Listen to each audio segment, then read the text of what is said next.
حكيم زياش يرتبط براقصة كانت شريكة لزميله السابق في أياكس أمستردام.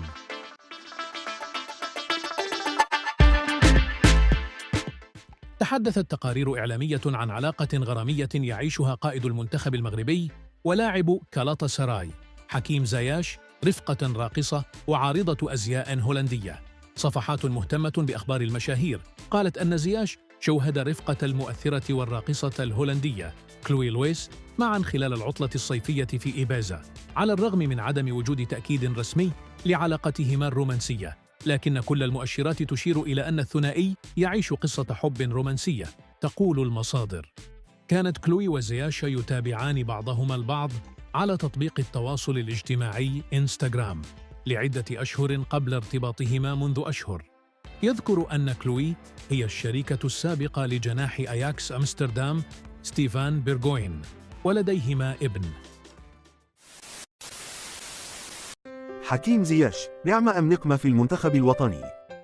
يواصل حضور حكيم زياش في المنتخب المغربي إثارة المزيد من الجدل بين عشاق الفريق الوطني، بين من يرى أن مزاجيته الصعبة وتراجع مستواه يجعل مكونات المنتخب والجماهير المغربية غير مجبرة على تحمل وجوده ضمن كتيبة أسود الأطلس، خاصة في ظل توفر بدائل جاهزة تنتظر فرصتها. في المقابل، ترى فئة أخرى أن زياش لاعب مؤثر وذو خبرة، وما زال بإمكانه تقديم العطاء للمنتخب الوطني، مع العلم أنه سيبلغ 32 عاماً في مارس المقبل. يعتبر زياش من اللاعبين المغاربة الموهوبين الذين أثبتوا قدرتهم على المستوى الأوروبي، خاصة مع أياكس أمستردام، لكن مسيرته مع المنتخب المغربي أثارت العديد من التساؤلات حول سلوكه ومدى تأثيره. زياش معروف بطبعه الصعب ومزاجه المتقلب، وهو ما أدى إلى صدامات مع مدربين سابقين للمنتخب مثل هيرفي رونار ووحيد خليلوزيتش. كانت لبعض هذه الخلافات آثار سلبية على مسيرته الدولية.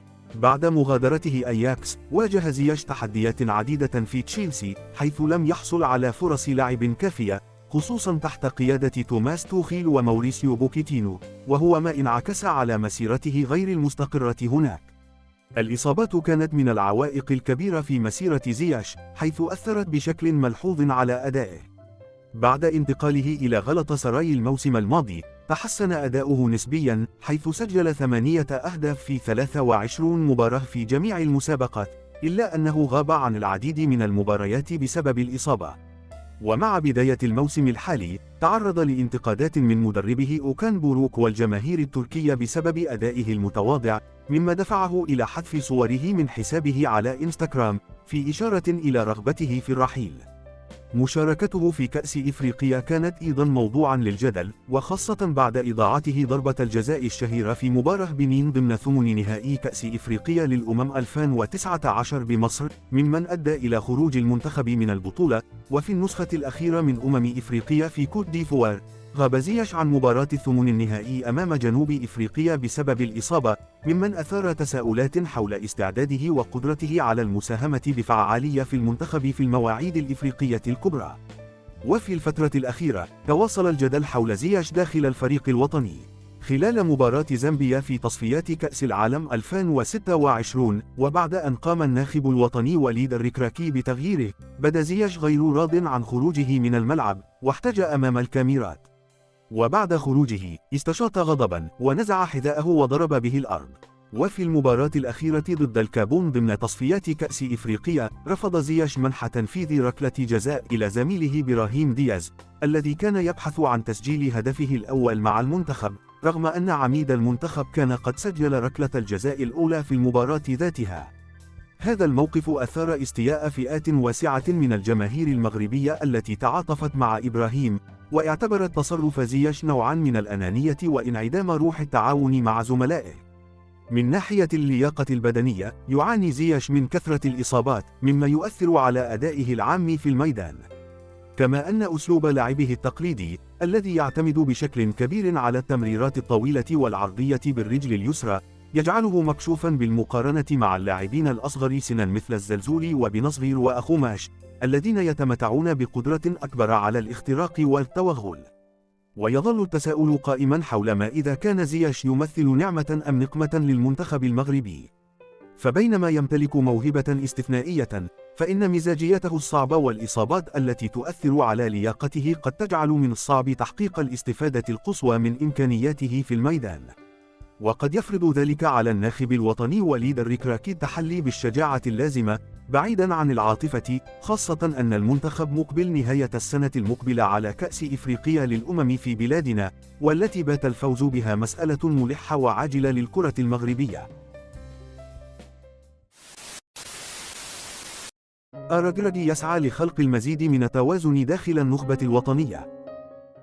أكد الناخب الوطني وليد الركراكي اليوم الأحد بأكادير أنه بعد الانتصار بحصة كبيرة في مباراة الكونغو 6-0 والكابون 4-1 ما زلنا نسعى لخلق التوازن المطلوب بين النجاعة الهجومية والصلابة الدفاعية.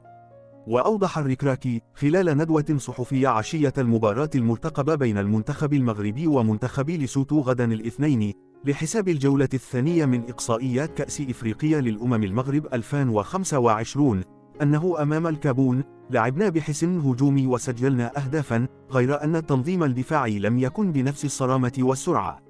وأضاف أنه يجب لنا التركيز أكثر على مسألة إغلاق المساحات والتحلي بالقوة في الصراع لاستعادة الكرات المرتدة والتدبير الجيد لصعود الظهيرين.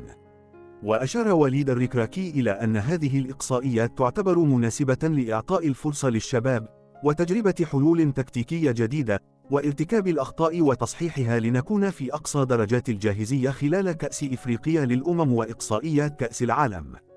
وفي هذا الصدد أوضح الناخب الوطني أنه سيمنح الفرصة للوجوه الجديدة في مباراة ليسوتو وفي المباريات المقبلة، مسجلا أنه ستكون هناك اختيارات فيما بعد لتتضح الرؤية أكثر.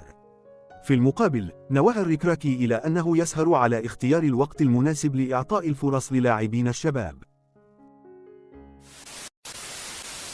سمسار يقود حملة تشويه ضد الركراكي لصالح مدرب سابق.